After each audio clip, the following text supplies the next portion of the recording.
70 years ago, the nuclear bomb altered our reality forever.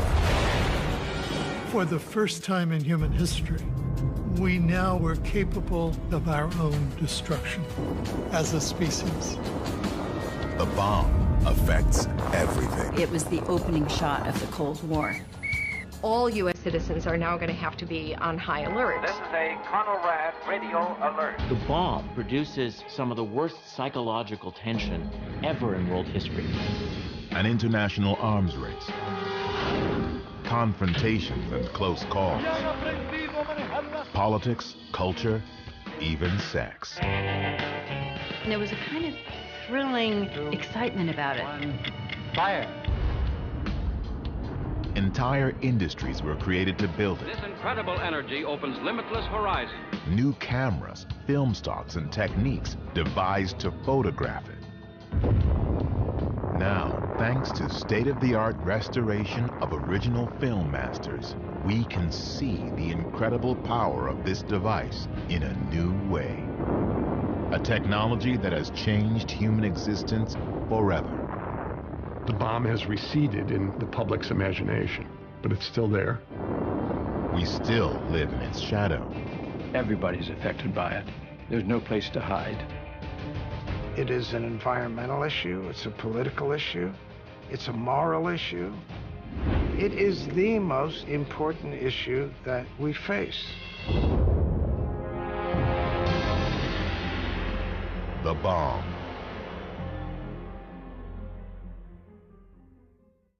The Bomb was made possible in part by contributions to your PBS station from viewers like you. Thank you. It first appeared in the New Mexico desert, a place the Spanish called Jornada del Muerto, Journey of the Dead. Here, miles and miles from anywhere, the bomb came to life. The exact spot is inaccessible, hidden inside a 3,000 square mile weapons range. But for a few hours once every year, it's open to the public. Thank you. I'll be like Mike Tyson. They come from all over, like pilgrims to a shrine, to see and stand in the spot where the nuclear age began. Where the modern era started. It's probably what it is, turning point. The ground zero, where it actually happened. Well, it's world history too. It changed everything. The bomb that was tested here 70 years ago turned night into day and set the world on a new and dangerous path. It was a beginning that would lead to over 1,000 nuclear explosions through 5 decades. Test after test in desert landscapes, on tiny islands. A Cold War that brought the world to the brink and produced an enormous stockpile of bombs, most of which could destroy in one instant a city and much more. 60,000 nuclear weapons between the United States and the Soviet Union. If something should go wrong, the consequences would be catastrophic, not simply for one nation or another, but for mankind. No less than the discovery of fire, the bomb marks a dividing line between all that came before and everything that follows. Nuclear war would entail the end of civilization. This was a millennial change in human affairs. Everyone was at risk.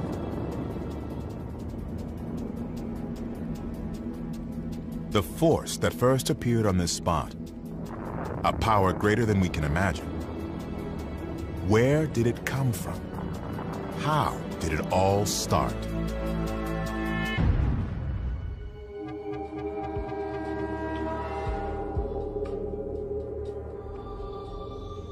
The understanding of how the world worked was being revolutionized. And in 1938, in Germany, and it's important to emphasize in Germany, the greatest revolution of all occurred. In Berlin, two German chemists, Otto Hahn and Fritz Strassmann, discover that bombarding uranium with neutrons creates a different substance, barium. They have no idea why. But a friend, physicist Lise Meitner, suddenly realizes they have split the nucleus of the uranium atom, what she calls fission. Meitner publishes her conclusion in the scientific journal Nature. The news begins spreading through the international physics community. The implications of that were obvious to physicists all over the world. Out of a little bit of material, it can produce an enormous amount of energy. The timing could not be worse. Nazi Germany is on the rise. Adolf Hitler is about to start World War II.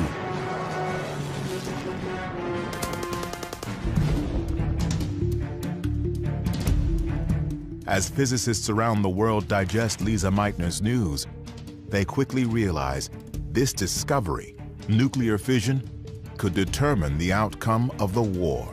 Uranium can be fissioned when hit with a neutron, producing a tremendous amount of energy. A lot of energy. Per Einstein's equation, E equals mc squared.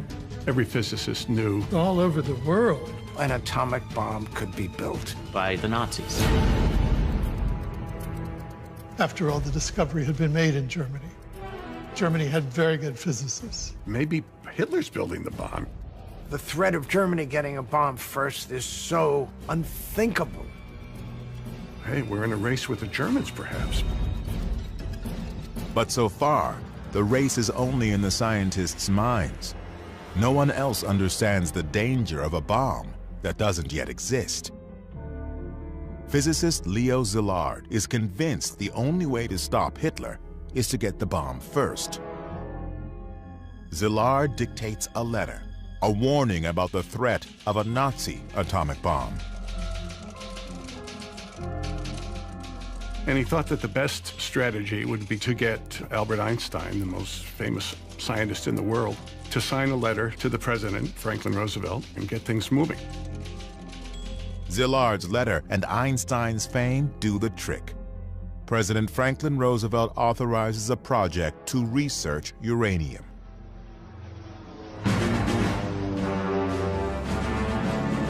Two years later, the Japanese attack Pearl Harbor. Hitler declares war on the U.S. America is fighting two wars against Germany in Europe, Japan in the Pacific. Suddenly, Roosevelt's uranium research project is critically important. What began as scientific inquiry is about to become a crash program to build a bomb.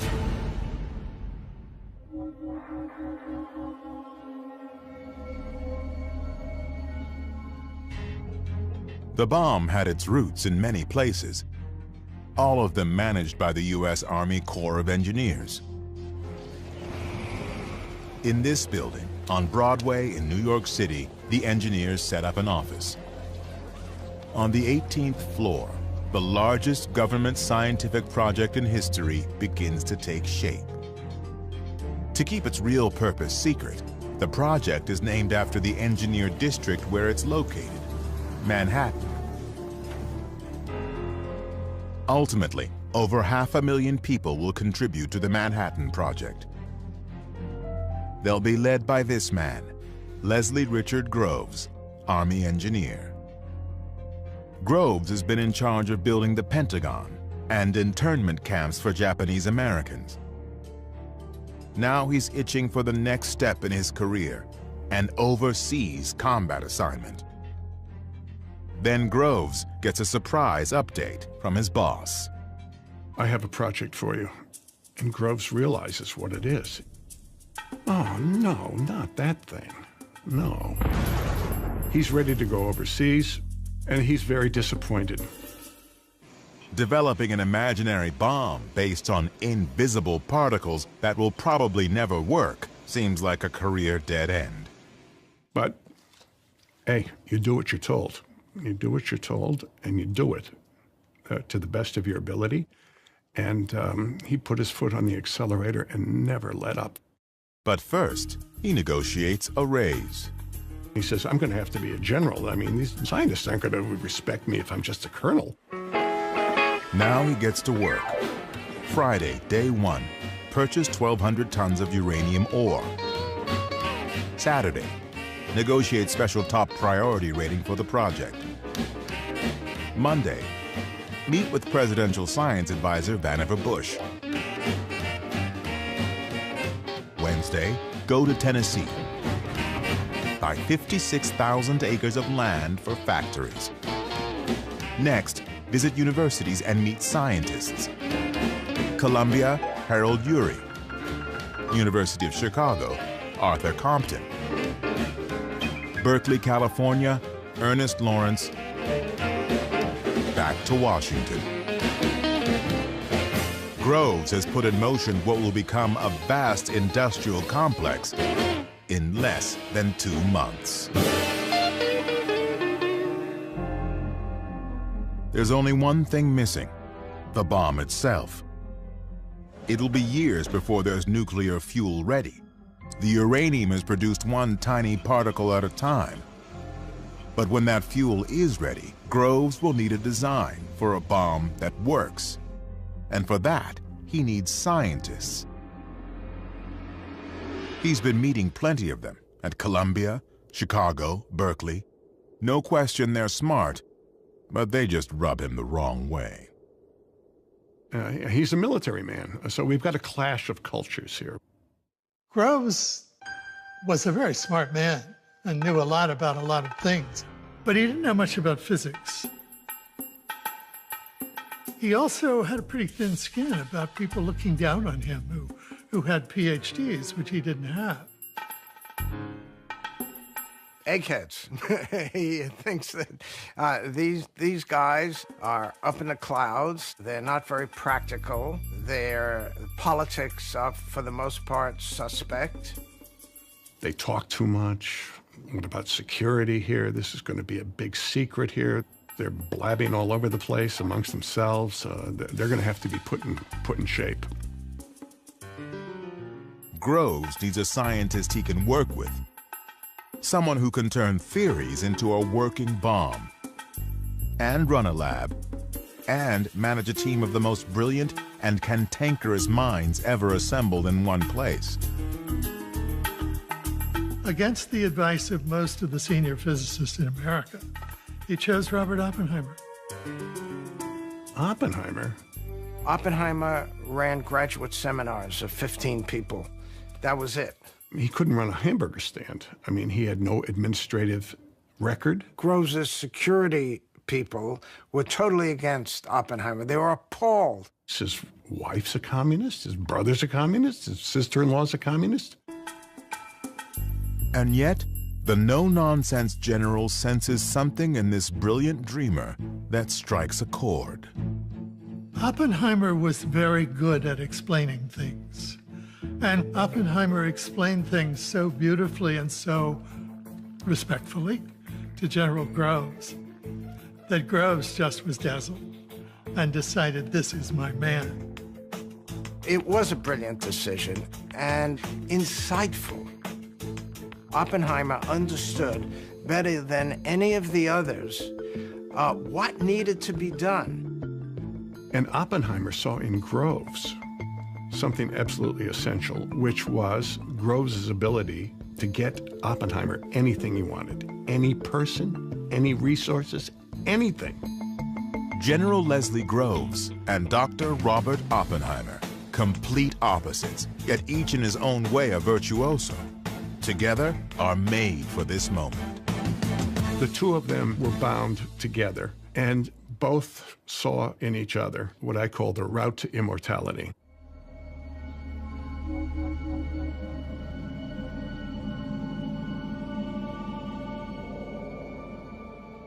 It's 1942.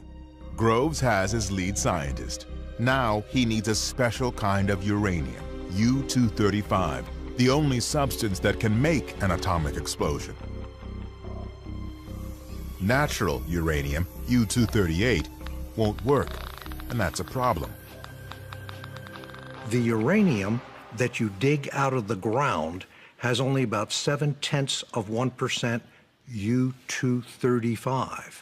So we then had to figure out a way to separate U-235 from U-238. You can't do it chemically because it's all uranium.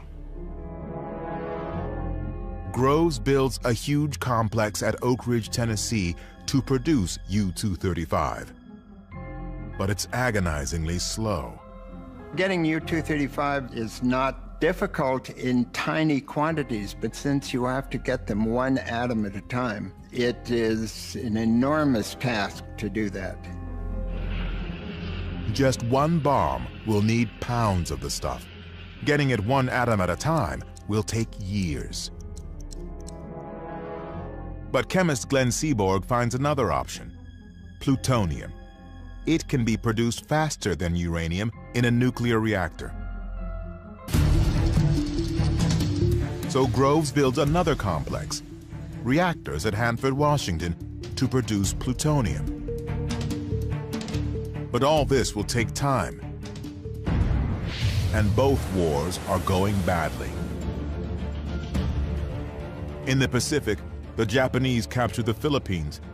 They forced 60,000 weak and starving POWs to walk 60 miles with little food or water, the Bataan Death March. If you stopped, you were killed. If you just couldn't take another step forward, you died. And how did they kill you? Either bayoneted you to death, shot you, or decapitated you, depending on how they felt at that moment.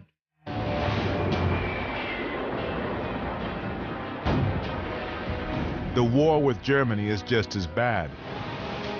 German U-boats are creating havoc in the Atlantic. Hitler's armies occupy Europe, North Africa, and are hammering the Soviet Union. And no one knows how close the Nazis are to an atomic bomb. Groves is, of course, consumed by this question of what the Germans are up to. The Nazis are already committing unspeakable atrocities. If Adolf Hitler gets the bomb, he will be unstoppable.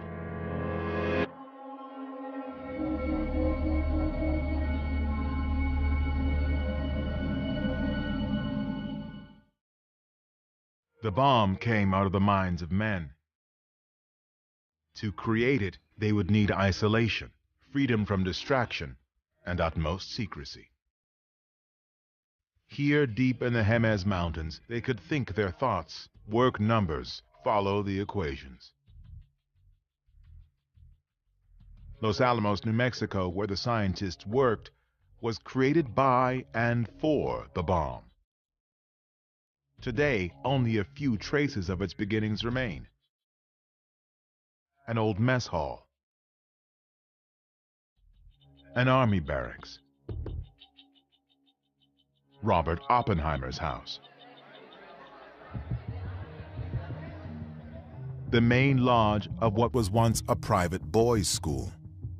In 1942, Oppenheimer tells Groves this is the perfect place for a secret laboratory.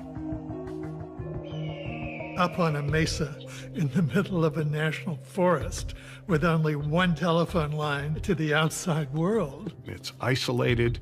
We'll keep these scientists away from what they're used to, and we can keep our eye on them. So they close the school, boom, and we can get going right away. Now, Oppenheimer must convince some of the best science talent in America to move to the middle of nowhere and live behind barbed wire for the indefinite future. They needed a good salesman to encourage these people to come to Los Alamos, and Oppenheimer was very good at that. Eventually, thousands will be recruited to work on the bomb. Hal Bell was an aeronautical engineer. Lily Hornig and her husband Don were scientists. For all of them, joining the project began with a mysterious, cryptic conversation. Here's this major sitting behind a desk, and he said, I have a very neat job for you, but we only take volunteers. I said, well, tell me about it. He's like, I can't. Don was asked, how would you like another job? Don said, well, you have to tell me a little more. And he said, well, I can't. Tell me where I'd be. He says, I can't. Which direction in the country, north, south, west? No, I can't tell you any of that. Tell me what I'd be doing. He says, I can't. I said, you think I'm going to volunteer? You're out of your cotton-picking mind. I'm not going to risk my future on something I know absolutely nothing about. That's ridiculous. So he said, Hornig, you know those posters in the post office that Uncle Sam is pointing his finger at you? Don thought that was very corny. But we got the message. So the next day, I was on my way to Oak Ridge, Tennessee.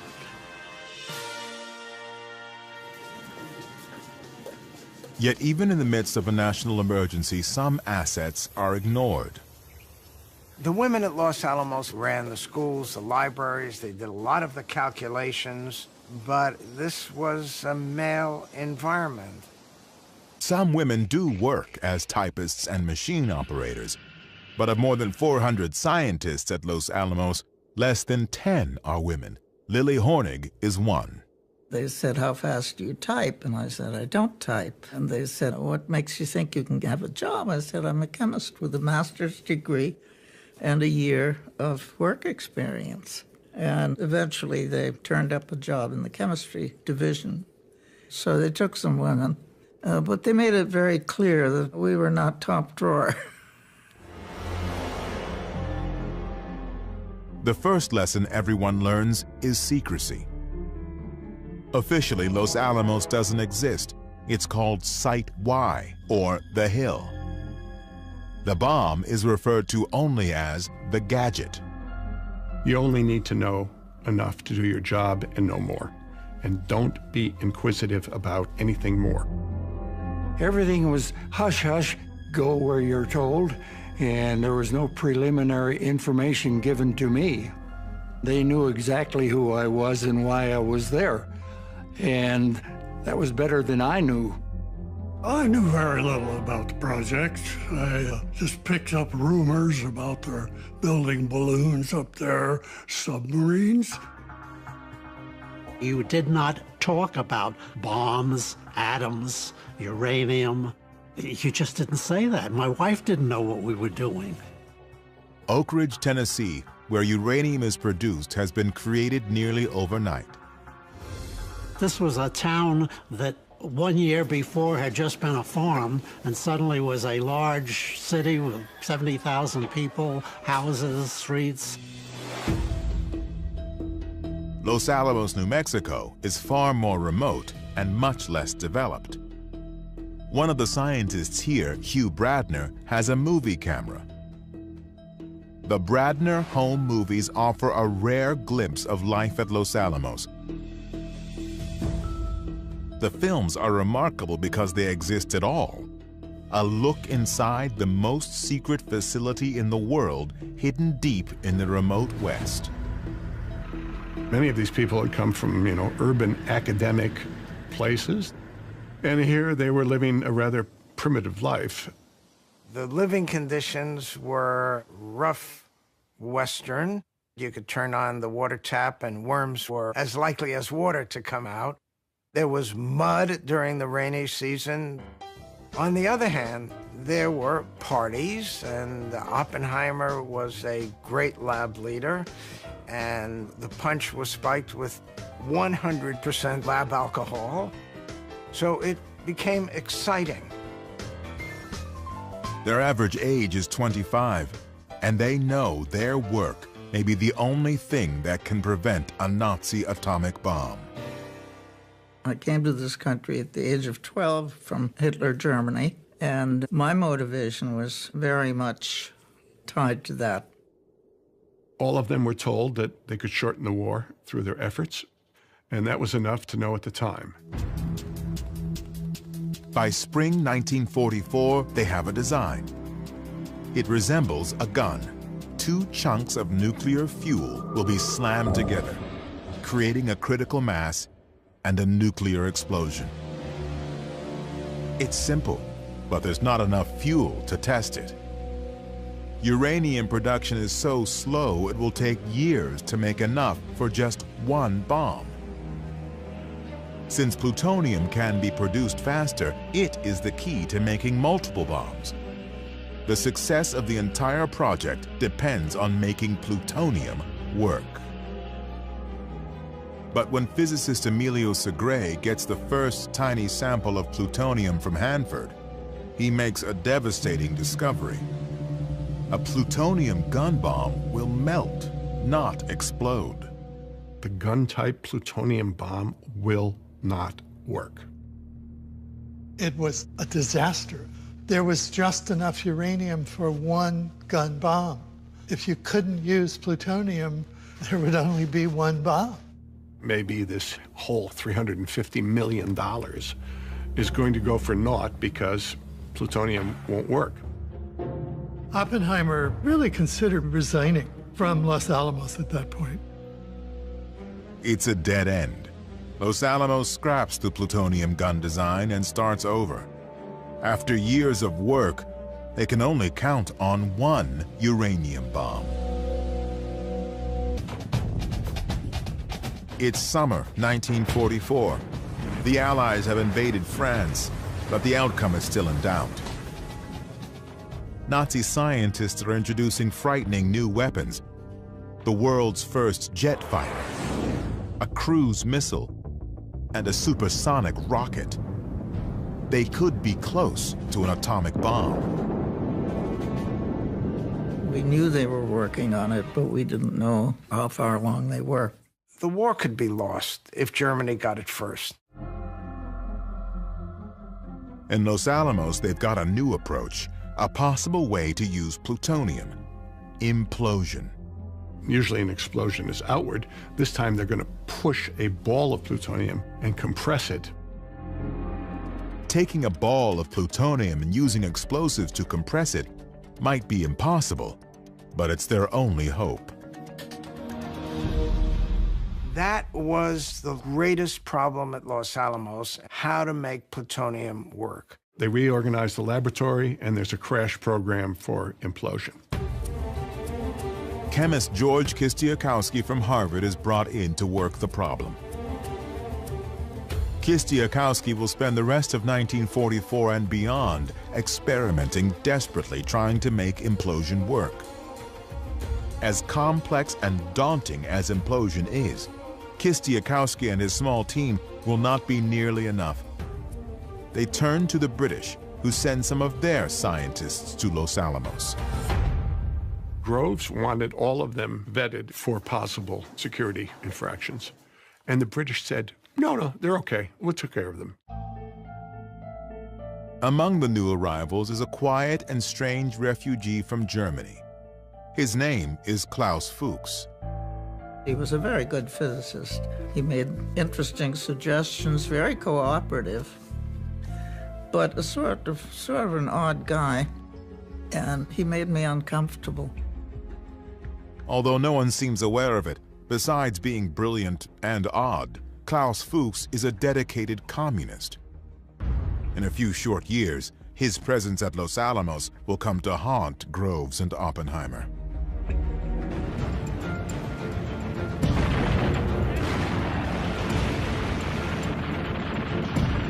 By early 1945, the war in Europe is in its final months. Nazi Germany is being squeezed between Americans, British and French on the west, and Soviets on the east. In Los Alamos, the design for the uranium gun bomb is complete. All that's missing is the uranium. There should be enough for one bomb by summer. As for a plutonium bomb, they're still working on implosion. Then, in April, tragedy. When he heard that his chief was dead, his simple humanity expressed itself in these words to Mrs. Roosevelt: "What can I do to help?"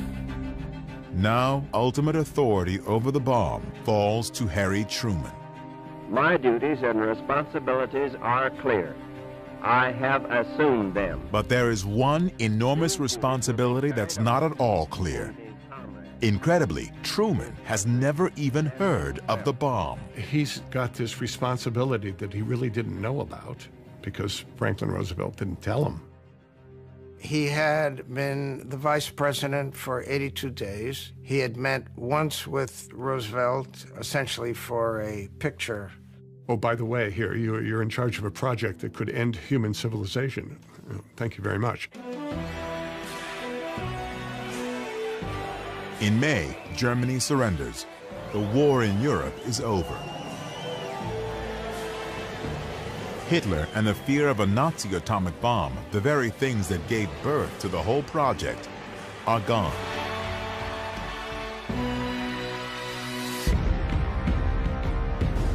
But in the Pacific, the war against Japan is still raging. The job wasn't done. I was a boy of 7 that spring of 1945, and I remember vividly, there were still young men being killed every day. The race may have been inspired by fear of Germany, but Japan is now the only enemy and thus target for the bomb.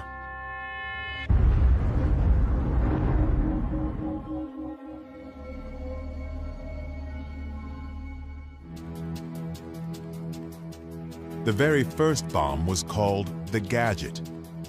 After 3 years and $2 billion, this is it.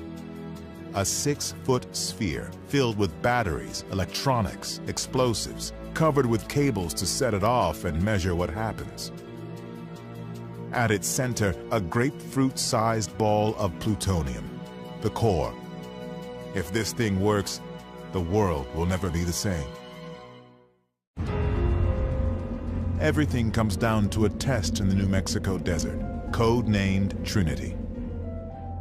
It's July 1945.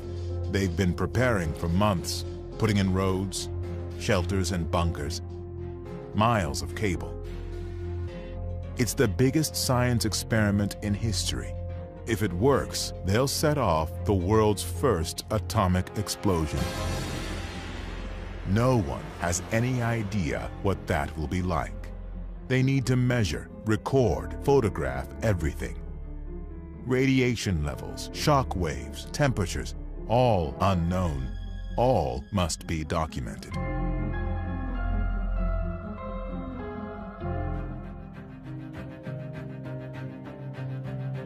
Thousands of miles away in Potsdam, Germany, President Harry Truman is negotiating with Stalin.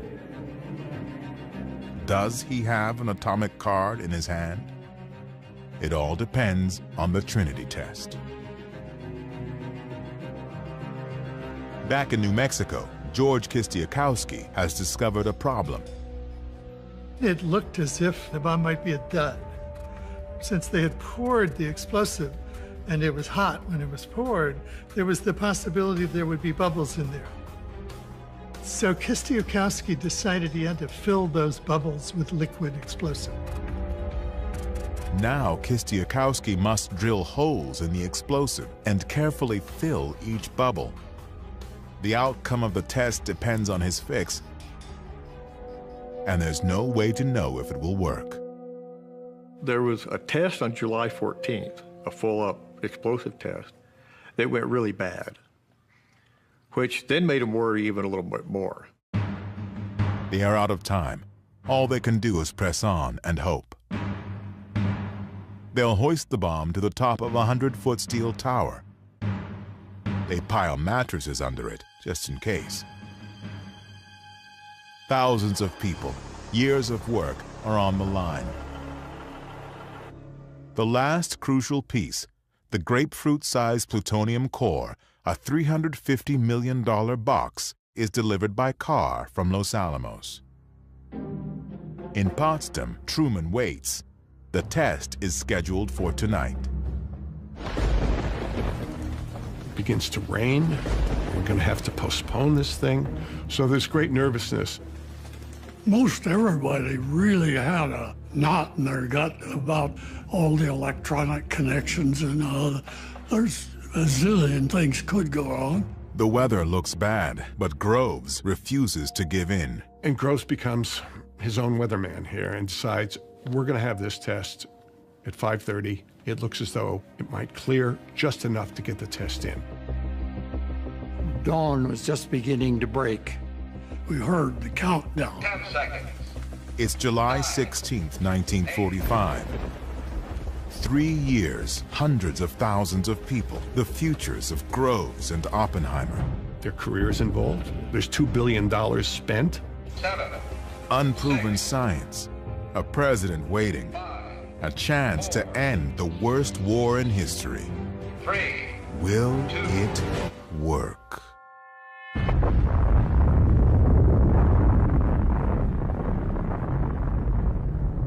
The world will never be the same. No one who was there will ever forget it. Couldn't believe that I would see it when I had my eyes closed. It was the most incredible sight I've ever seen in my life. So it was brilliant white yellow to start with, and developed reds and orange and purple and blue. I was just standing there with my mouth open. Engineer Jack Abbey has brought his camera. I snapped the shutter wide open. Jack Abbey's picture is the only properly exposed color still photo from that night. A new age has begun. The bomb is about to change everything. I have to admit I didn't feel much of anything except great joy that it was a success. It was really later that we all began to think more about it. The thing worked. And there is plutonium flowing from the Hanford reactors to Los Alamos. Groves now knows they can make implosion bombs as fast as plutonium is produced. In Potsdam, Truman gets the news. What to do about the Russians here? Should we tell them? What's going to happen after the war? Truman tells Stalin the U.S. has a powerful new weapon. Stalin barely reacts, because he already knows. Klaus Fuchs has been telling the Soviets all about the bomb. Stalin and the people closest to him were very well informed about the progress of Manhattan Project. And that's partly why at Potsdam, Stalin kind of just looks at them and doesn't say much. Back in the U.S., now that the atomic bomb is a reality, some scientists are having misgivings about using it. Leo Szilard, who warned of a Nazi bomb, drafts a petition to the president urging him to consider the moral consequences. Offhand, I'd have to say the scientists were probably about evenly split for and against. Scientists also worry that using nuclear weapons now will put the U.S. in danger after the war by encouraging Stalin to pursue the bomb. They thought if they are used, they are likely to precipitate a nuclear arms race with the Soviets. Some scientists urge a demonstration of the bomb to give the Japanese a chance to surrender. But to the Japanese, surrender does not seem to be an option. They send kamikazes, suicide pilots, against U.S. ships. In battle after battle, their soldiers kill themselves rather than be captured. The U.S. is now firebombing their cities. 100,000 Japanese die in one night in Tokyo alone. Their war is hopeless, yet they still refuse to surrender. The next step seems unavoidable. Invade Japan itself. Thousands of Americans and perhaps millions of Japanese will likely die. For Harry Truman, the bomb seems by far the lesser evil. I may be faced with an actual land invasion of Japan. So if there's anything that can shorten the war before that and prevent it, I'm for it. On July 26th, the Japanese are given an ultimatum: surrender unconditionally or face destruction. The Japanese were not interested in unconditional surrender. They wanted their emperor to remain in power.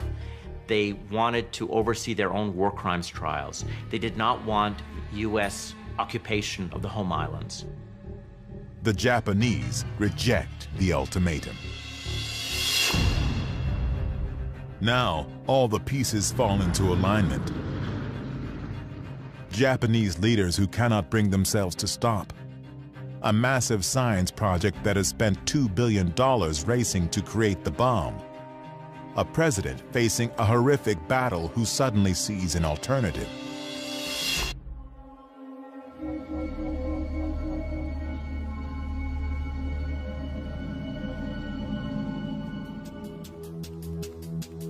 What happens next, dropping 2 atomic bombs on Japan in August 1945, will become one of the most controversial decisions in American history. 70 years later, remarkably, evidence suggests the president never actually gave this order. Now that it's ready, it may be harder to stop the bomb than to let it go. There is a question about whether or not Truman ever really authorized the use of the bomb, and it's my argument that he never did, that there was so much momentum built up that Truman, new to the job, decides not to interfere with ongoing plans. On Tinian Island in the Pacific, the uranium gun bomb, nicknamed Little Boy, is ready. It's never been tested, but it's so simple that they are sure it will work. The bomb is loaded into the B-29 Enola Gay. A few hours before dawn on August 6th, the plane takes off. It flies 1,500 miles through the night. At 8:15 a.m. over Hiroshima, it drops the bomb. Now the bomb controls its own destiny. When it's 1,900 feet from the ground, it explodes. A fireball a quarter-mile across reaches 10,000 degrees. Anything close to the center is vaporized. Then a shockwave explodes buildings, knocking down anything in its path. Almost everything within 1 mile is totally destroyed. Only a few concrete structures remain. Where something or someone absorbed the heat, a shadow is left behind.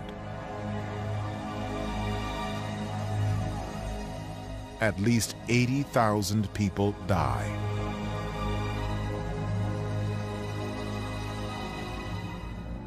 Other bombings have killed more people. What's new about Hiroshima is how easy it was. 1 plane, 1 bomb. And still, even after this, the Japanese will not surrender. The shock of the first bomb didn't quite do it, actually.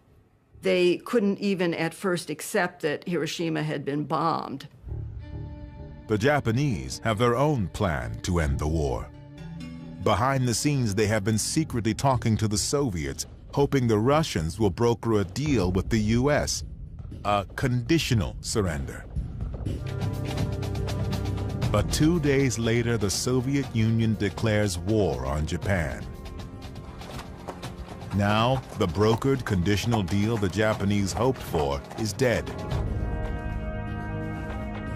But there's still no sign of surrender. The level of resistance in the Japanese government was very, very difficult to understand. It was so great. On Tinian, crews are preparing the next bomb, nicknamed Fat Man, as President Truman addresses the nation. If they do not now accept our terms, they may expect a rain of ruin from the air, the like of which has never been seen on this earth. On August 9th, a B-29 carrying the Fat Man bomb takes off. The target is Kokura. But Kokura is obscured by clouds, so the plane heads for the backup target. Because it happens to be cloudy, thousands of fortunate people are spared. Others will die in their place. The second city hit by an atomic bomb will not be Kokura, but Nagasaki.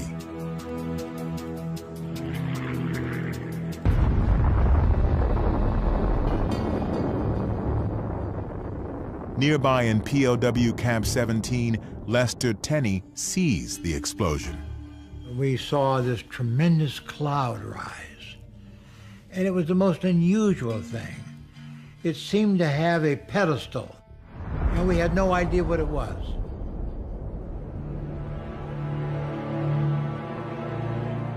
Up to 70,000 people are dead. Even now, after the Soviet invasion and 2 bombs, Japanese leaders still cannot agree about surrender.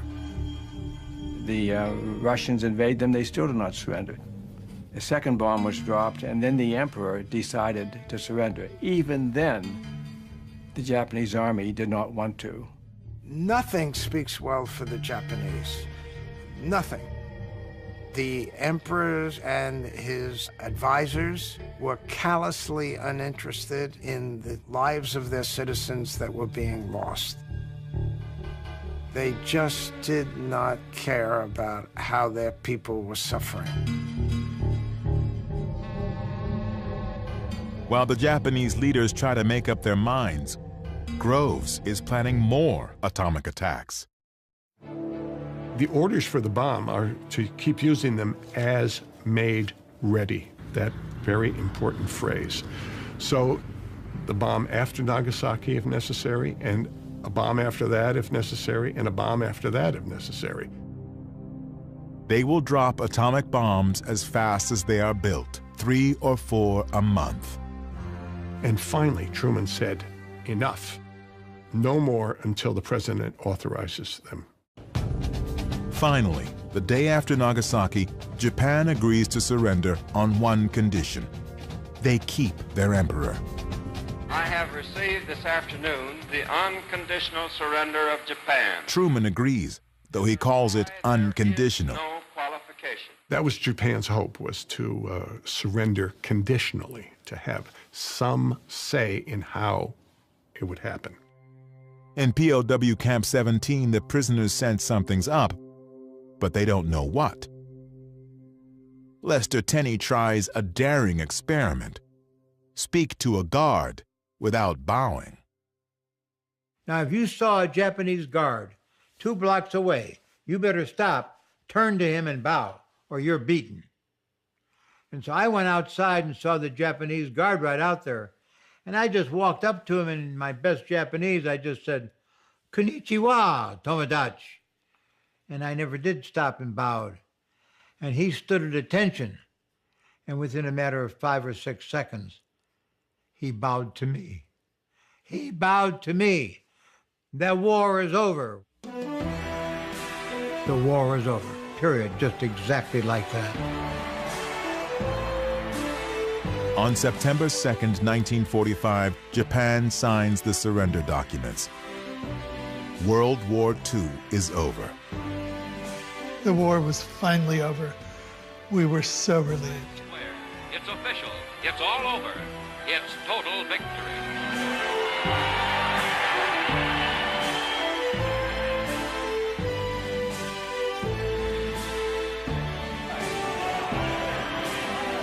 It's time to celebrate not only the end of the war, but the remarkable new bomb that helped win it. After years of secrecy, overnight, the gadget is big news. And all of a sudden, it's not only out, but here it is in the newspaper in front of me. I bought 6 papers of the different kinds, but it was a shock. It's a whole new era, the atomic age, with its own Genesis story. Secret cities, massive factories, the genius and the general are suddenly part of the culture. And the press went wild. The atomic age loomed upon the threshold of history. Suddenly the cat is out of the bag. Well, what did you think of that bomb we dropped on the Japs? It was new. An American invention. Thousands of able young scientists were called into service. Los Alamos Laboratory. A secret laboratory in New Mexico whose work Work, work, and more work. Here it is, General Groves. Plutonium. Plutonium. Uranium. Releasing unimaginable force. The basic power of the universe.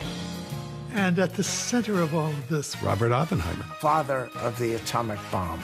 one of the most famous people in all of America. Trump's Einstein. The triumph of the bomb, winning the war with science, seems the perfect American success story.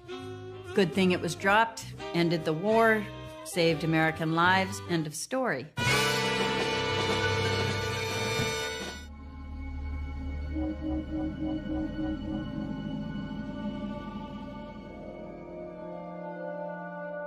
The bomb seems to have brought an answer for how to end the war, but it has also raised questions.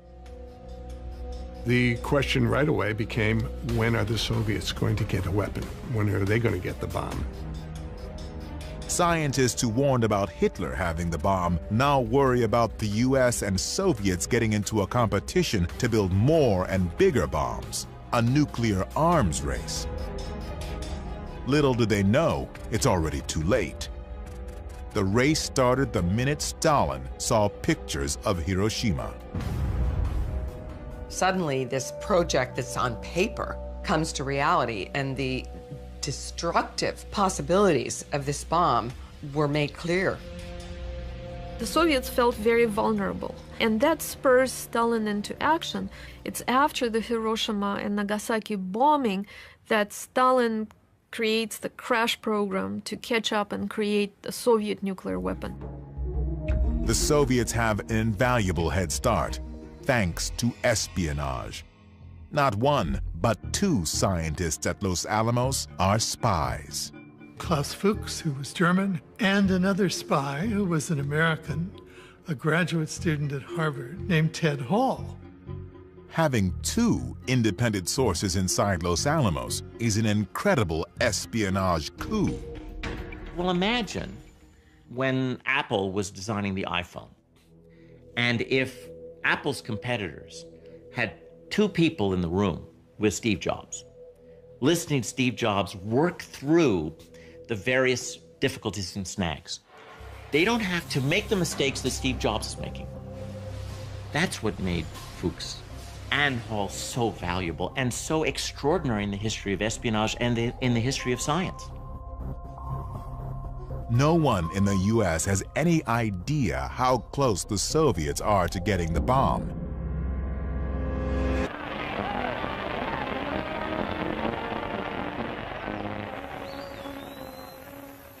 With the war over, Americans are getting back to normal, enjoying peace. But the atomic bomb is a question mark hanging over the future. The Manhattan Project is still in place. What to do about the bomb, how many we have, how many to build. At the secret laboratory in New Mexico, the scientists are anxious to go home to their universities. You had a group of young professors who had good jobs to go back to in academia, and you had young students who had not yet completed their studies. You got to remember, they're living here in little wooden shacks with coal stoves, eating bad food on mud streets.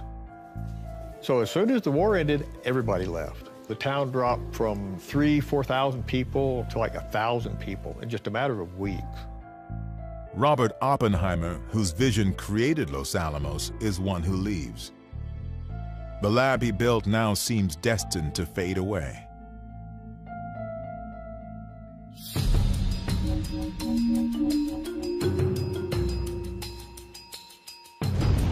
In the summer of 1945, Trinity, Hiroshima, and Nagasaki opened the door to the new age. But it won't be until a year later, in the summer of 1946, that major turning points will determine the future of the bomb. We are here to make a choice between the quick and the dead. It begins in June at the United Nations, when the U.S. offers the world a plan to get rid of the bomb. 1. Manufacture of atomic bombs shall stop. 2. Existing bombs shall be disposed of pursuant to the terms of the treaty. America will give up its atomic bombs if other countries pledge not to build them and agree to inspections. It's an idea that will become known as trust but verify. The Soviets refuse to pledge anything unless America gives up the bomb first. The battle to save mankind from destroying itself is still deadlocked. It is later than we think. Debate will continue for months. It's late June 1946, and the nuclear arms race will soon explode. Time now is measured in seconds. 5, 4, 3, 2, 1, fire! Just a few weeks later, a huge fleet of warships is sent to the bottom of the Pacific Ocean by the atomic bomb. Today, they still lie where they sank, Bikini Lagoon. Here, in July 1946, the public would be invited to witness an atomic explosion for the first time. The U.S. military would discover how vulnerable it was to its own bomb, and the future of Los Alamos Laboratory would be guaranteed. All the result of an event appropriately named Crossroads. Crossroads is the brainchild of this man. Louis Strauss, or Strauss as he liked to be called.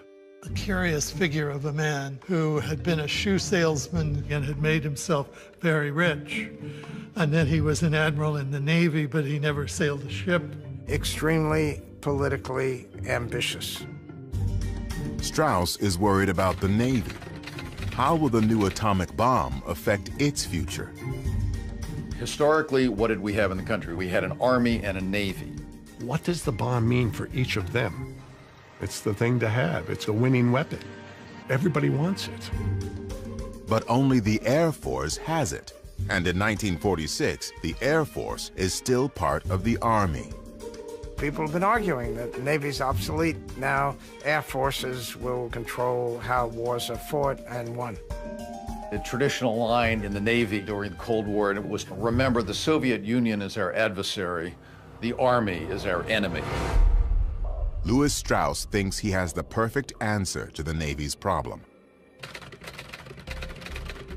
A bomb test to prove Navy ships can survive atomic weapons. Operation Crossroads. Sort of a contest between the Navy and the Air Force, in which Air Force bombers will try and sink Navy ships. The first casualty in the contest is Leslie Groves. The Navy, not Groves, will be in charge of Crossroads. They'll do the test in the middle of the Pacific Ocean at the tiny island of Bikini. The Navy evicts the residents and assembles a target fleet. Over 90 captured German, Japanese, and surplus U.S. warships will be bombed. There'll be 3 explosions, Abel, Baker, and Charlie. 1 in the air, 2 underwater. Crossroads is a huge operation. $100 million, 42,000 men, 240 ships, not counting the targets, instruments, cameras, and more cameras. Film, miles and miles of it. Animals, so doctors can study what the bomb does to living creatures. And reporters from all over the world. It was a show. It was a spectacle. At last, all was ready for Able Day, tentatively set July 1st, 1946. The show begins. Dave's dream is roaring down the runway, engines singing. For the first test, Able, they'll drop the bomb from a plane. Bomb bay doors are open. The plane approaches. The bomb is dropped.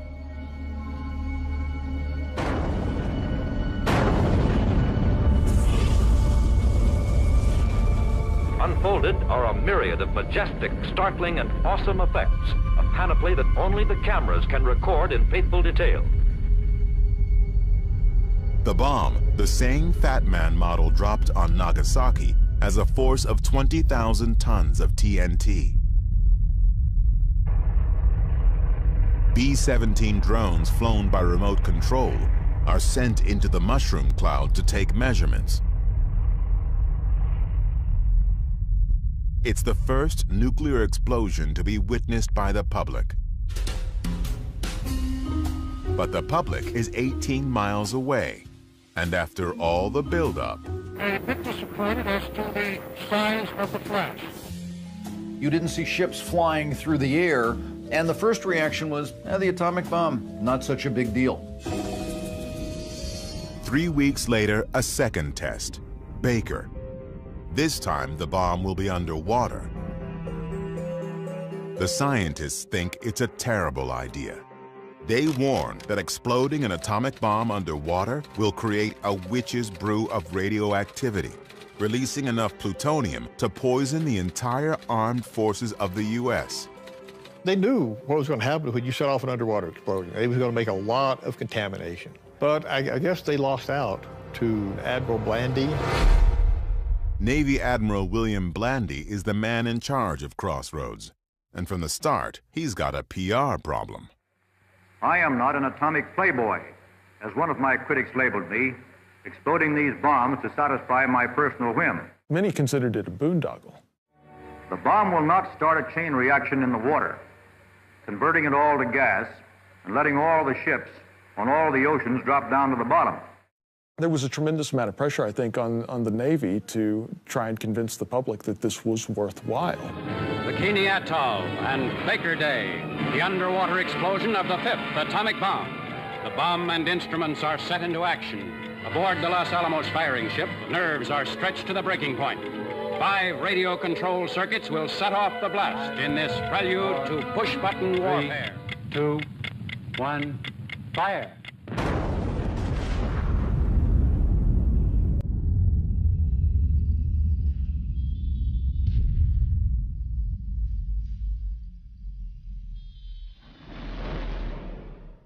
An underwater shock wave is clearly visible. In the first 1 second, 2 million tons of seawater are lifted into the air. As the water rises, it creates a column nearly a half-mile wide. Now it starts to fall back. The water falling out of the sky creates a base surge, like the mist at the bottom of a waterfall. The surge, nearly 1,000 feet tall, completely envelops the target ships. No one has ever seen anything like it. The sheer power and magnitude of the atomic bomb. But so far, despite 2 of these bombs, the results look pretty good for the Navy. 75 ships survived, less than 20 sunk. The Navy felt that they came out of it with flying colors, and Blandy said, yes, the Navy can withstand the atomic bomb. The Navy plans to put sailors on these ships and sail them triumphantly back to the U.S. But there's a problem. At first, there seemed to be little damage, but succeeding days told a different story. The 1,000-foot-high wave of water that drenched the ships was highly radioactive. The ships are now contaminated. Geiger counters rattle wildly. The area is loaded with death-dealing gamma, neutron, and other lethal rays. And there is no complete protection against this terrifying invisible killer. At first, the Navy simply doesn't believe it. You can't smell radiation, you can't feel it, and these Navy guys were just going to get back on their ships and survive the bomb. Now they have no idea what to do. The ignorance was rampant. There was no real plan for decontamination. They try hosing down the ships with seawater. Trouble is, the seawater itself is now highly radioactive. And when the sailors go back to their own ships to change clothes, they contaminate those ships too. The man in charge of radiation safety, Army Dr. Stafford Warren, tries to cancel the operation. Stafford Warren doesn't want the sailors back on the ships, but it's pretty hard to go up against the entire U.S. Navy. In desperation, Stafford Warren gets a fish from the lagoon and places it against a piece of film. The fish is so radioactive, it exposes the film all by itself. The glow was produced by the exposure of the film to radiation. Finally, Admiral Blandy and the Navy are convinced. Crossroads is halted. It's been called the world's first nuclear disaster. Only 9 ships are ever successfully decontaminated. Most of the rest are towed away and deliberately sunk.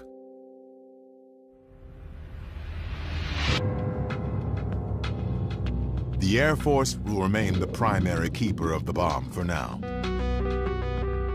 But Crossroads turns out to be a good thing for Los Alamos. I don't think the laboratory would have stayed in business very long had we not had a customer. But the Navy came in and gave us a job. It gave us some work to do and kept the laboratory going through some very uncertain times.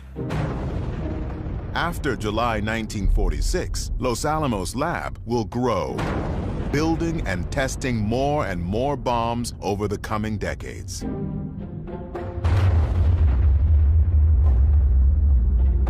Crossroads also becomes part of popular culture.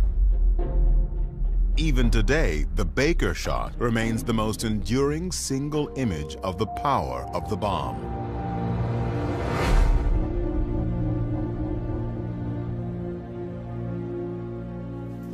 Just a few weeks after the second Crossroads shot, an unexpected event will give Americans another, much darker look at the bomb. And for the first time, a major public debate about using it will begin. On August 31st, the latest issue of the New Yorker magazine appears. On its cover, a whimsical portrait of Central Park on a summer day. Inside, a very different portrait of another city on a summer day. The entire issue is one single article, an essay by John Hersey about the experience of the people in Hiroshima, told through the eyes of 6 survivors. One's a Catholic priest, one's a tailor's widow, a couple of them are doctors, kinds of people that Americans can relate to. The special issue sells out in hours. Hiroshima by John Hersey. This astounding report, written for the New Yorker magazine, has deeply affected thousands of Americans.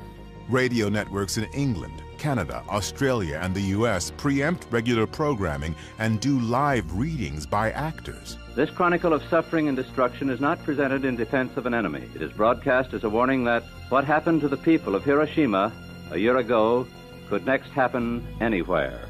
Chapter 1, A Noiseless Flash.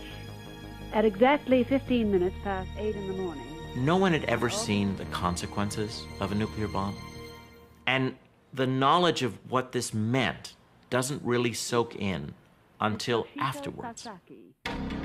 Now, in August 46, a year after Hiroshima, one essay is giving the world a whole new perspective on the bomb. It has enormous consequences. It begins to make people rethink their attitudes towards nuclear weapons. But nuclear weapons are becoming the key to U.S. security. Harry Truman and his advisors begin to think atomic weaponry can be the basis of diplomacy. Former Secretary of War Henry Stimson worries that Americans are turning against nuclear weapons. So he writes a response to the New Yorker piece to justify using the bomb. It says there were 2 choices, use the bomb or invade Japan. And it is a false framework. There were alternatives to both the bomb and an invasion. Would Japan have surrendered without our using the bomb? There's no way of answering it one way or the other. We cannot relive history. If Truman had not used the bomb, why didn't he? My son was killed because you didn't use the bomb? An American airplane. The debate continues to this day. All that is certain is that life in the atomic age is turning out to be more complicated than it seemed when the bomb first appeared.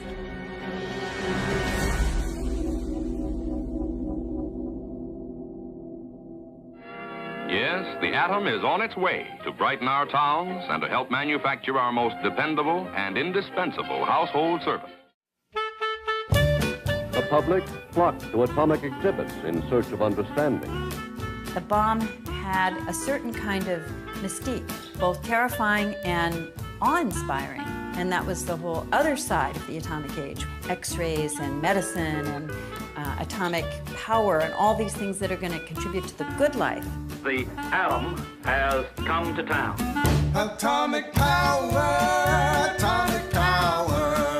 was given by the mighty hand of God. Atomic power, atomic power. Do you suppose that our appliances would run as well on atomic energy? Mighty hand of God. Today's bonanza is a metal more precious than gold or silver. There's uranium in them dar hills. It will protect your health, improve your food, bring you less costly living products, and a greater measure of leisure and security. Hiroshima and Nagasaki paid a big price for their sins. When scourged from the face of earth, their battle could not win. The peaceful atom, no longer just a laboratory dream, is here today, working wonders. Will not know the hour. Atomic You know that someday this machine of yours is going to be operating on atomic power? Well, they can run it on kerosene if they want to, just as long as I'm still at the switch. With the ever-increasing use of nuclear energy, more towns may eventually become atomic cities. By the mighty hand of God. One part of the early atomic age is still going strong today. Where do we get the word bikini? The designer of the bikini bathing suit designed it 4 days after the test on the Bikini Island because of its explosive, dangerous potential. It was given by the mighty hand of God. While the country is adjusting to life in the atomic age, scientists in the original atomic city are looking to update the device that started it all. Every bomb America has is still the original implosion design first tested at Trinity and dropped on Nagasaki. Fat Man. Few realize how crude it actually is. Fat Man was a science fair project. I mean, this was not a production weapon. It was a handmade, craftsman fit all the pieces together. It takes about a week to build one. 2 years after Crossroads, Los Alamos has a new design to try. They'll explode 3 shots on the Pacific island of Eniwetok, a test code-named Sandstone. Sandstone had 3 tests, X-ray, yoke, and zebra, and each one tested a new concept in weapons. This time, the public and press are not invited. 5, 4, 3, 2, 1.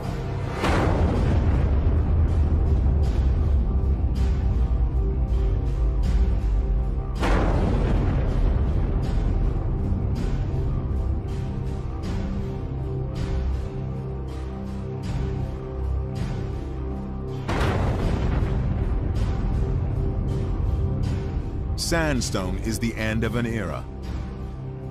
In January 1947, the bomb is put under civilian control, administered by the Atomic Energy Commission, AEC.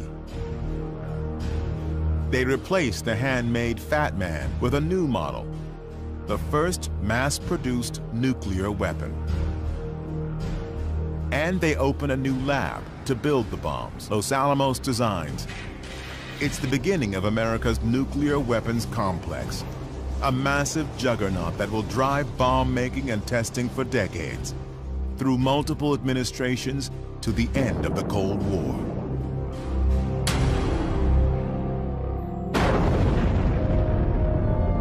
The year after Sandstone, another test. But this one isn't at Bikini, Eniwetok, or New Mexico. It's in Kazakhstan. To the immense surprise of everyone, the Soviet Union tested its first atomic bomb, and the balance of power was suddenly and dramatically shifted.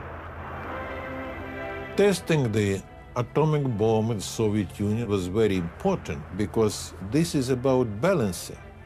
If you have this possibility, you're feeling yourself much safer. Psychologically, we are now on the same level with the United States. Now, the United States cannot dictate to us.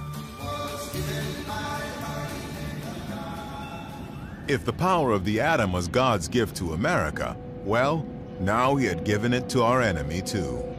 It was a very, very scary moment for the United States. How to respond now to the Soviet Union having a bomb. We need a quantum leap beyond the Soviets. We have to stay way ahead of them. Some believe the answer is hydrogen fusion, the same energy that powers the sun. A hydrogen or thermonuclear bomb could be far bigger than an atomic bomb. There would be no theoretical limit to the size of the bomb you could make. The leading advocate for the hydrogen bomb is physicist Edward Teller. Teller is kind of egotistical, and rightly so. He's a really smart guy. But he was kind of hard to get along with. An idea man. He'd have 10 ideas a day. One idea every month might be good, but he had 10 ideas a day. He was always taken with the idea of going the next step beyond an atom bomb to a thermonuclear weapon. And I give him a tremendous amount of credit for sticking with this and campaigning for this. But no one knows how to build a hydrogen bomb. It might even be impossible. We knew how to make atomic bombs. We could fill warehouses with them. But we didn't know how to make hydrogen bombs. Why would you stop producing a sure thing to work on something you didn't know how to do? Moreover, some scientists believe this is a chance to save the world by choosing to stop. This could be a turning point in human history. We can pursue the hydrogen bomb, but we don't have to. We can send a positive message to the international community. We can put pressure on the Soviets not to continue building nuclear weapons. Basically, we can set a good example. 2 months after the Soviet atomic bomb, a committee led by Robert Oppenheimer unanimously recommends against a crash program for a hydrogen bomb. Lewis Strauss and Edward Teller are outraged. But the decision is up to President Harry Truman. The debate over the hydrogen bomb involved the United States restraining itself without any ability to restrain the Soviets. The Soviets had proven that they could build a bomb. Well, that's a huge risk to take if you're president of the United States. The Soviets seem determined to expand. They already control Eastern Europe. In 1948, they cut off West Berlin, hoping to take that over as well. To Harry Truman, the answer seems obvious. Containment. Contain the Soviet Union. Don't allow it to expand. Don't allow it to grow or to gain any more influence. And if we do, it's just going to creep and creep and creep until they'll be in our kitchens. We need to speed up our work with other countries in strengthening our common defenses. We are united in detesting communist slavery. At the end of January 1950, Truman announces the U.S. will build a hydrogen bomb. Truman decides to respond with an even bigger and more destructive weapon. And this is the start of the arms race.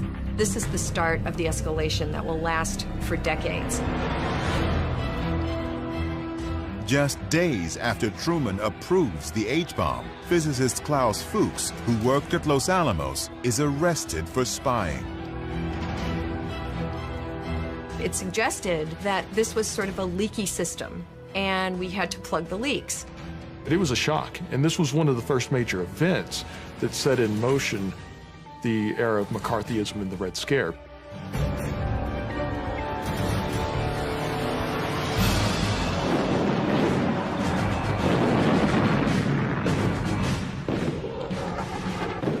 Five months later, communist North Korea, backed by the Soviet Union, invades South Korea, which is backed by the U.S. Spearheaded by tanks, in 2 days they were attacking the capital city itself. The Cold War wasn't even cold. It was a hot war from pretty much the beginning. There were proxy wars between the US and the Soviet Union that were fought elsewhere. When the Korean War goes badly, the US begins preparing to use atomic bombs and quickly discovers a problem. Korea is a very mountainous country, and there was concern that the bombs would not have much effect, that if we used the bombs, it might diminish their threat in the eyes of the Soviet Union, so they were never used in Korea.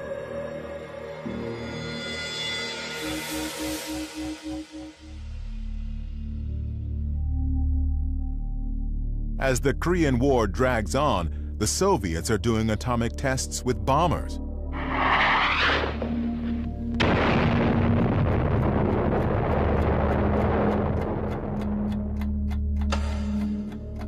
Some atomic scientists have created a symbol to show how close the world stands to nuclear catastrophe, the doomsday clock. At first, they set it at 7 minutes to midnight. Now, with a nuclear arms race accelerating, it's reset to 3 minutes to midnight. 3 minutes to global disaster.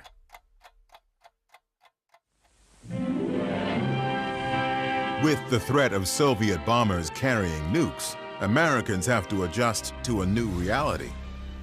We could be hit at home. In the Cold War, the front line was the front lawn. You have to take care of yourself. So how do you do that?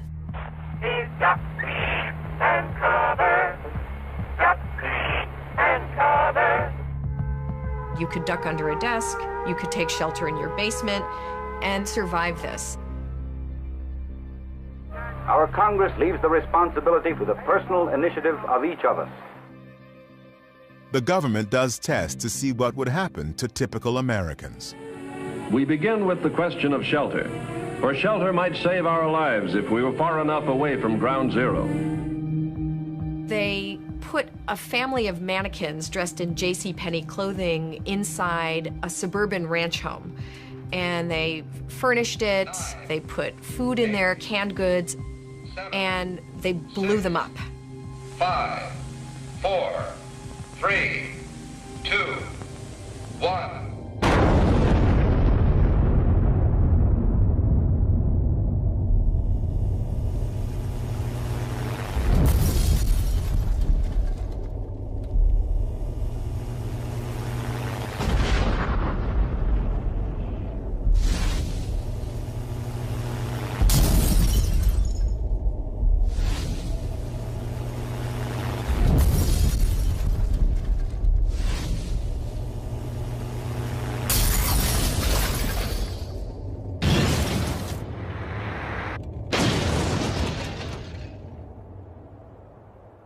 In fact, the mannequins are blown into various states of dismemberment. But civil defense administrators, the lesson they took from this is that if you took the proper precautions, you could move through this. But only if you do the right things. A house that's neglected is the house that may be doomed in the atomic age. A series of civil defense tests were made to discover the effects of atomic heat on American homes. The house on the right, an eyesore. Old, unpainted wood. And look at the paper, leaves, and trash in the yard. All the earmarks of untidy housekeeping. The house in the middle, in good condition, with a clean, unlittered yard. Let's see what happens under atomic heat.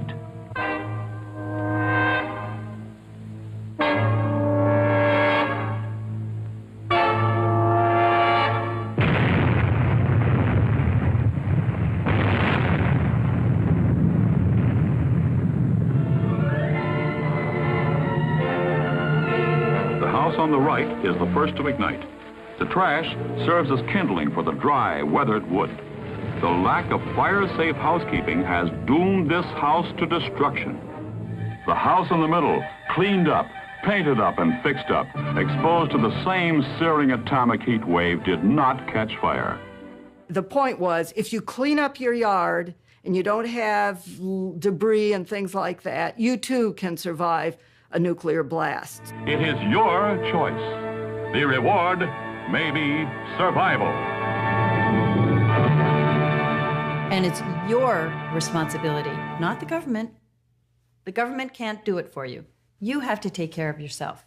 And if you don't, if you're hurt, that is your fault.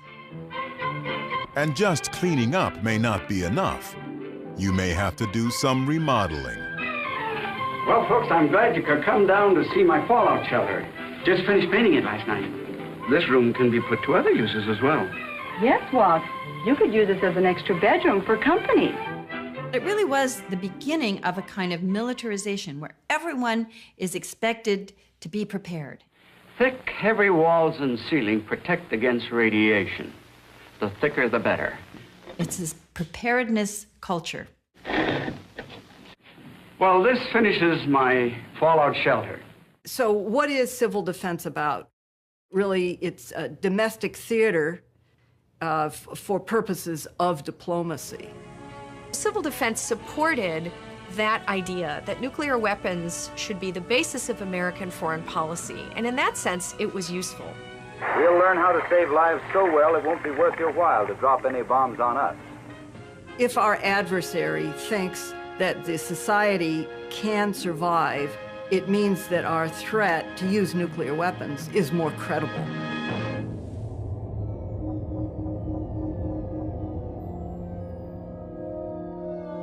Even as the government is trying to convince the public that nuclear war is survivable, in the Pacific, scientists are ready to test the first prototype of what Edward Teller calls the super, a hydrogen bomb.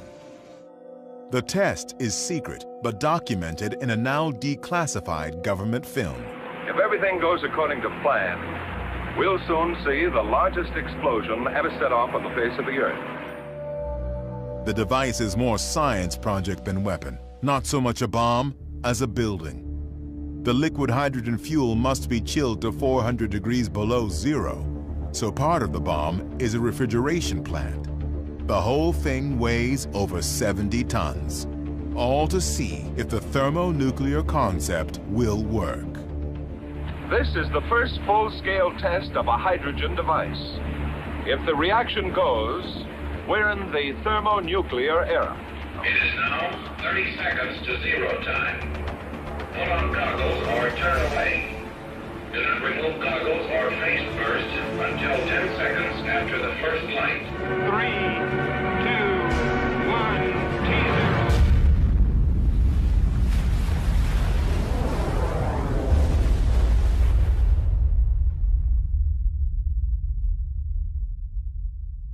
It explodes with a force of 10 million tons of TNT, 600 times more powerful than the bomb that destroyed Hiroshima.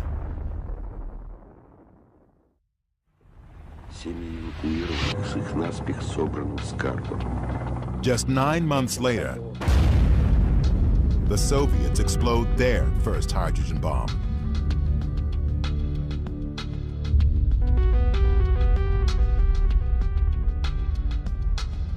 It's less powerful than America's H-bomb, but it's small enough to be carried by a plane.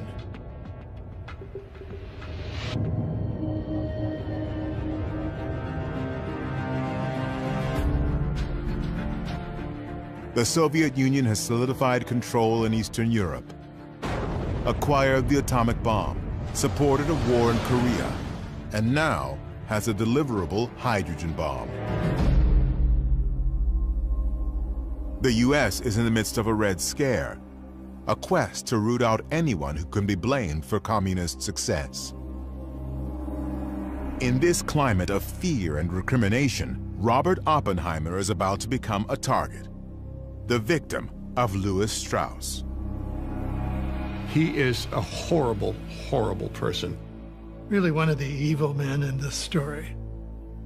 He's already looking for a way to attack Oppenheimer and humiliate him. Strauss has never forgiven Oppenheimer for opposing a crash program to develop a hydrogen bomb. When President Eisenhower makes Strauss chairman of the Atomic Energy Commission, he sees his chance for revenge. The first thing he did when he took office was to begin a process that would lead to having Oppenheimer's security clearance lifted. The AEC has a hearing. Strauss picks the judges and the prosecutor. He gives them secret files on Oppenheimer dating back to the 30s, and he enlists the FBI. The FBI is tapping Oppenheimer's phone and his attorney's phone and feeding this information to the prosecutor. It is totally a kangaroo court. They went back over his life step by step, mistake by mistake. People come to his defense, people attack him. The women in his life. All of this communist past.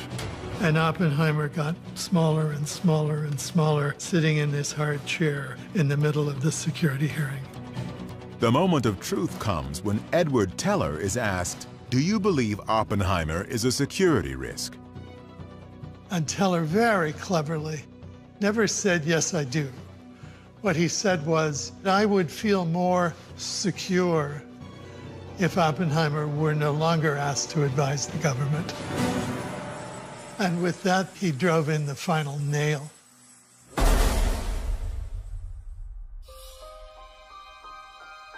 The father of the atomic bomb is stripped of his clearance, kicked out of government forever. You know, it was witch hunt time. I thought that was disgusting, frankly. It achieved exactly what his enemies wanted to achieve. It destroyed him. It killed him spiritually. But Teller pays a price. The hatred to Edward was so thick you could cut it with a knife. The people who dealt most closely with Edward, I think at Los Alamos at least, disliked him for the rest of his life.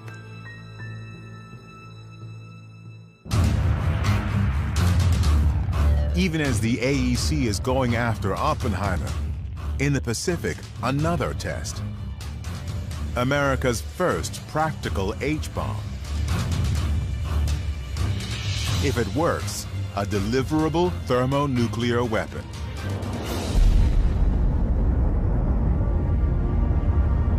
On March 1st, 1954, it becomes apparent that the bomb does indeed work.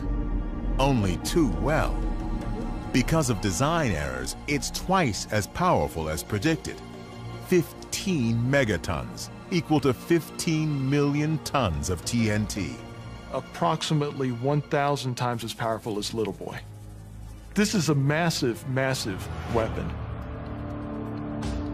The mushroom cloud rises over 15 miles, spreading radioactivity through the atmosphere. Fallout contaminates inhabited islands, and a Japanese fishing boat, ironically named Lucky Dragon. One of the Japanese fishermen dies. Over 200 islanders get sick. The test was secret, but the fallout makes it an international incident. It brought worldwide attention to the fact of atmospheric testing. Now, should we be testing in the atmosphere? When all that happens is this radiation's going to get in the wind currents and expose everybody to radiation. The incredible power of the H-bomb reveals the futility of civil defense.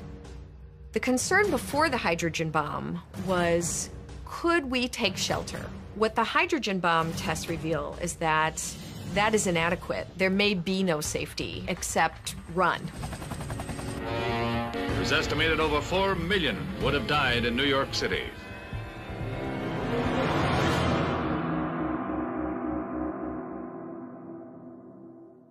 If surviving a Soviet H-bomb is impossible, the only option is to deter them from attacking in the first place. To do that, President Eisenhower creates a new policy.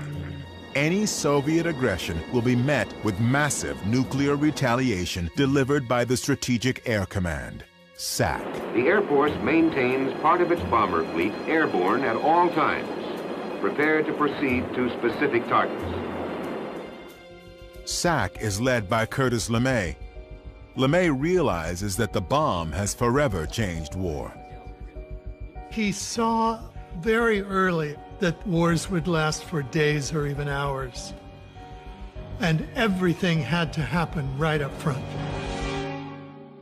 LeMay plans a massive first strike on the Soviet Union, what he calls a Sunday punch. Ready to go at a moment's notice, his crews drill constantly.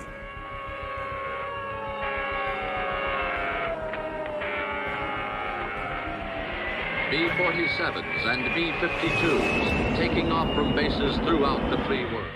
All of a sudden, you've got 90 airplanes that are reporting to this airport, nuclear weapons on board. You take off, you don't know whether it's really a mission or not.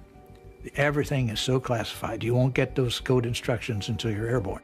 And you know that at 8 or 10 other bases, the same damn thing is happening. That these flow of airplanes are in the air, they will be coming towards the Soviet Union, and unless the Soviet Union backs down sharply, it's not going to be around. When this red phone is picked up, direct lines to SAC bases on 4 continents are seized. Massive retaliation means U.S. defense is increasingly dominated by the Air Force. The Air Force controlled 47% of the national defense budget, at which point the Navy and the Army began thinking, wow, we better get some atomic bombs too. As the military services compete, America's nuclear stockpile grows and diversifies. Los Alamos was happy to make it, and the military was happy to pay for it. And so every time they asked for something, the lab responded, sure, no problem. Nuclear weapons were viewed as just regular weapons, only bigger. How many different kinds can we fabricate? Big bombs, big warheads, little warheads. A nuclear cannon for ground troops. Even a one-man backpack nuke, a way to stop thousands of Soviet tanks from invading Germany. One nuclear round will be detonated here, 26 minutes prior to the attack. Blocking avenues of approach by barriers of flooding and cratering and landsliding, attacking autobahns or highways or railroads or bridges. Atomic demolition munitions. Eventually, the drive to make a nuclear version of anything and everything gets a little out of hand. There was a nuclear bazooka, which I think probably is a contender for being the most ridiculous. It detonated perfectly, releasing its lethal radiation. Some of the physicists said we could actually develop a nuclear hand grenade. The only problem was finding somebody dumb enough to throw it. So the American stockpile blossoms. By 1947, we had a stockpile of 13. By 1953, we had over 1,100. By the late 60s, we had over 31,000 nuclear weapons and 36 different types. I kind of wonder exactly, did you really need all this? But I think a lot of it was the military thought they did. And a lot, I think, is just political. You know, we have more than you, you know. The ultimate example of "we have more than you" comes in October 1961, when the Soviets detonate the largest bomb in human history. Tsar Bomba. 50 megatons. 50 million tons of TNT. When the pilot landed, so the plane was highly warped, skin buckled, and the pilot never flew again. He said he had done his job for the motherland, and he retired after the drop. But it's good for nothing, except symbolism. A bomb this big is not really of any utility. You don't kill a lot more people with a gigantic bomb like that than you can with a couple little bombs. You had two superpowers, and you had to suppress the other superpower from making a first strike. And the only way you could do that was to be so strong that if they did strike you first, they would be wiped out. Mutual assured destruction. Mad. And looking back, I think it was. On the other hand, by both sides being so strong that they knew they could destroy each other, it kept the peace. Until it almost didn't. In October 1962, Soviet leader Nikita Khrushchev sees a chance to make a bold stroke in America's backyard. Khrushchev decides to put missiles in Cuba in order to change the balance of power. Even today, new details about Khrushchev's power play are still coming to light. We still don't know the full story, but it was not just the missiles. The Soviets were planning to create a massive military base in Cuba, the most powerful Soviet military base in the world. He was thinking of a remapping of the Cold War relationship. Dramatic, unprecedented. But to make it work, Khrushchev had to do it secretly. Because if the United States knew that missiles were going to Cuba, we would stop them. It almost works. But before the Soviets can complete the installation, a U.S. spy plane discovers the plan. The showdown begins with a speech. It was about 9 o'clock in the evening that they announced the speech of the president to the nation. Good evening, my fellow citizens. This government has maintained the closest surveillance of the Soviet military buildup on the island of Cuba. And my father told me, I think they discovered missiles. A series of offensive missile sites is now in preparation on that imprisoned island. The Soviets were very worried. They were kind of expecting Kennedy to announce not just a blockade, but maybe an invasion of Cuba. And then it will be strong possibility of the real nuclear war. And it will be end of the war. Shall be the policy of this nation to regard any nuclear missile launched from Cuba against any nation in the Western Hemisphere as an attack by the Soviet Union on the United States, requiring a full retaliatory response upon the Soviet Union. Full retaliatory response on the Soviet Union. And I knew exactly what a full retaliatory response meant and what the consequences of that would be. We would consider bombing you with atomic weapons. To see the President of the United States go on national television, tell the world that could happen, that got people's attention. At United Nations headquarters in New York, the Cuban crisis is the one and only subject of discussion. The issue which confronts the Security Council is grave. As Kennedy considers invading Cuba, he calls former President and General Dwight Eisenhower for advice. General, what's your judgment as to the chances they'll fire these things off if we invade Cuba? I don't believe it. You don't think they will? In other words, you would take that risk. Right. Something may make these people shoot them off. I just don't believe this will. Yeah, all right. In any event, of course, I'll say this. I'd want to keep my own people very alert. Yeah. No, hang on tight. Kennedy has no idea that tactical nuclear weapons are already in Cuba. They were thinking, well, if the Americans land in Cuba, then we wouldn't have to use at least tactical nuclear weapons to repel them, and maybe even mid-range weapons. Missile officers in Cuba had authorization from the Soviet Union to launch those missiles rather than allow them to be destroyed. Now imagine if Marines had landed on the beaches of Cuba and had been met by a volley of tactical nuclear weapons.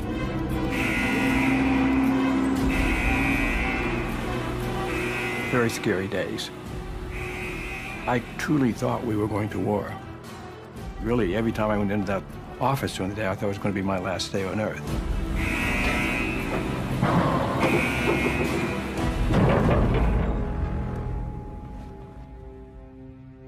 In the end, Kennedy and Khrushchev both stare into the nuclear abyss and step back.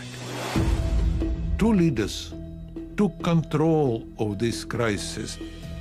They decided, no, we will not start the war, we will try to resolve this diplomatically. There is a great story of nuclear learning here. When they realized what the consequences could be, Khrushchev really changed his position in a radical way, very quickly.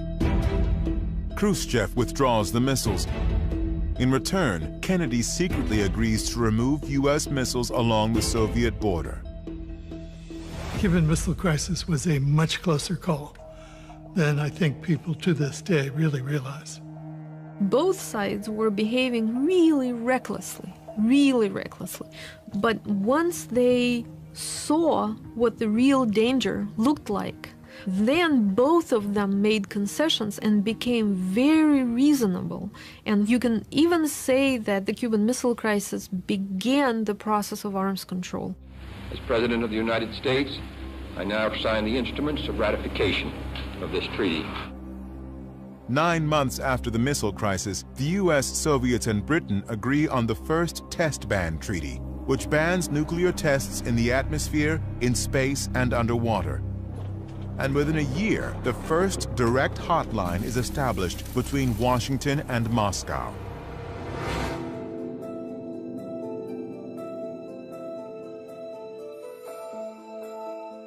Even before the missile crisis, opposition to the bomb had been building, often spearheaded by women. Don't give irradiated milk to my children, you know? You have a bomb test, the winds blow radiation to the fields where the cows eat the grass, and then you get the milk and we serve it to our children. No, we're not going to do this anymore. So many mothers marched against atmospheric nuclear testing that the United States government finally said, all right, we'll put the tests underground.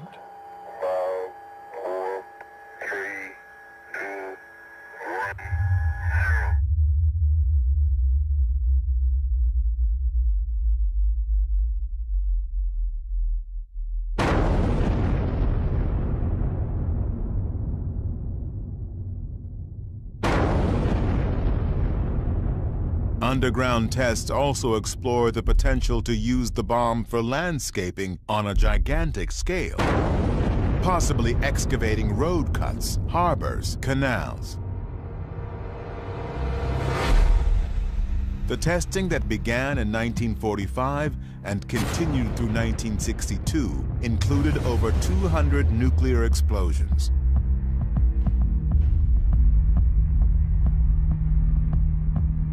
Once it moved underground, there were 800 more, before all U.S. testing stopped in 1992.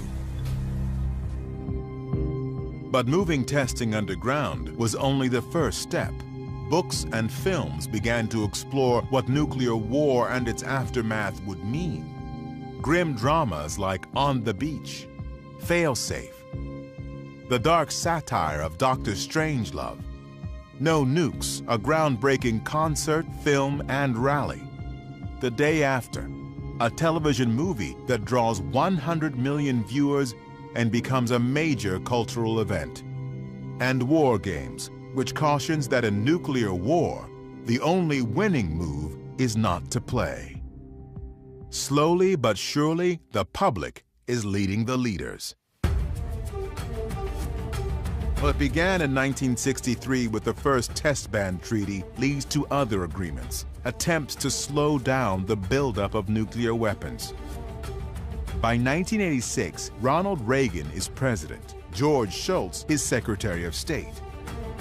In October, Reagan meets Soviet leader Mikhail Gorbachev in Reykjavik, Iceland, and something remarkable happens. President Reagan's on one end of the table, and I'm sitting next to him. Gorbachev's on the other end of the table, and Shevardnadze's sitting next to him. And we talked about eliminating nuclear weapons. He and Gorbachev, in a totally unscripted, totally improvisational way, moved closer to a superpower agreement to denuclearize the world than ever happened before or has happened since.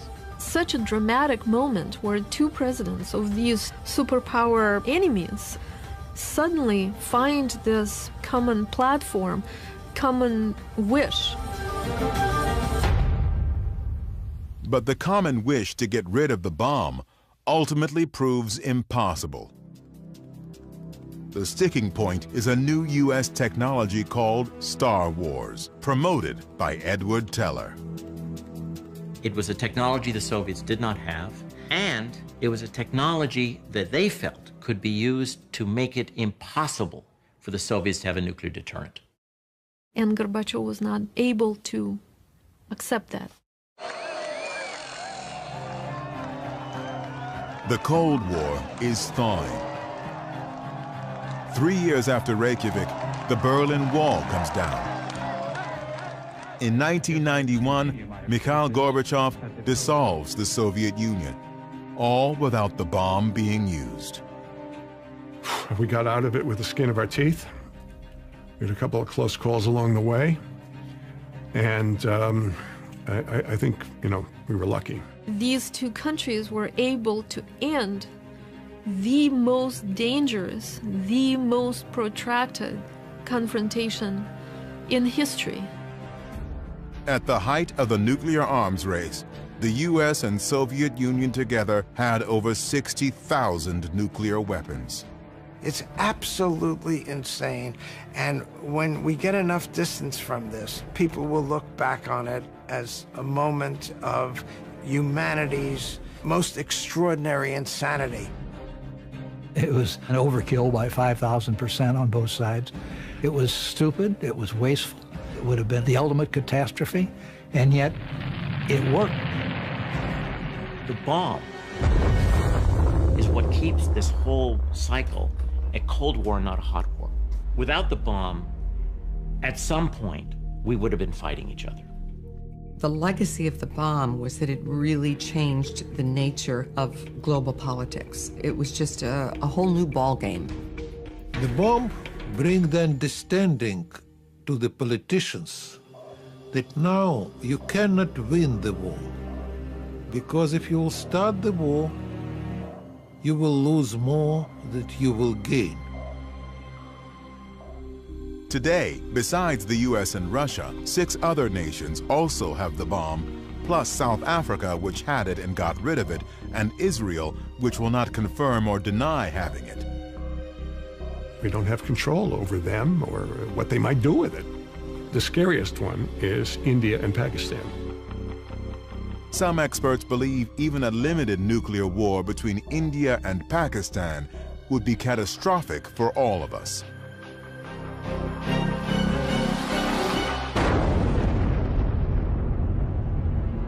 There would be so much smoke and smog from the cities burning that there would be a sort of nuclear winter around the whole world, dropping average temperatures just enough to cause crop failures worldwide. And about 2 billion human beings would starve to death. People do not understand the danger. They don't understand the likelihood it's going to happen is really high, and they don't understand the magnitude. Over 70 years ago, a few scribbles on a blackboard opened the door to a new reality. Fateful decisions set the world on a path to nuclear weapons. I don't feel any guilt or blame about it. I think my view really is if we hadn't done it, somebody else would have. And it would be with us in any case. There is no going back. The knowledge of how to destroy ourselves is here to stay. It appears that our task is learning how to live with it. I think what should give us hope is that in all the decades since 1945, not one nuclear weapon has been exploded in anger anywhere in the world. We've managed somehow to keep our thumb off the button, and let's hope we continue.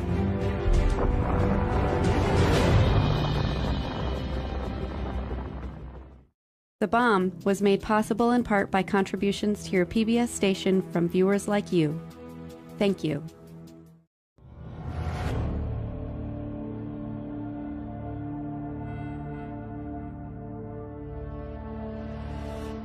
The Bomb is available on DVD.